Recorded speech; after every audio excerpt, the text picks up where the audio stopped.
Hi, this is David from Smart World. We are here on a Mitsubishi Pajero 2022 and we're gonna plug and play the CPAA wireless CarPlay wireless Android Auto device. Very easy to use. This device will give you wireless Android Auto and wireless CarPlay in your Pajero. Just plug and play through the USB port of your car and just wait a few seconds until it gets connected.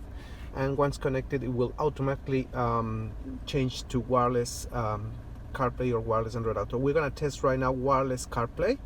So from the device, as you can see, is in CarPlay mode, and from here is gonna just quickly you just go into your mobile phone, and here we go. In seconds we have wireless CarPlay fully functional, working with maps, music, everything you want, ready and available on your Mitsubishi Pajero.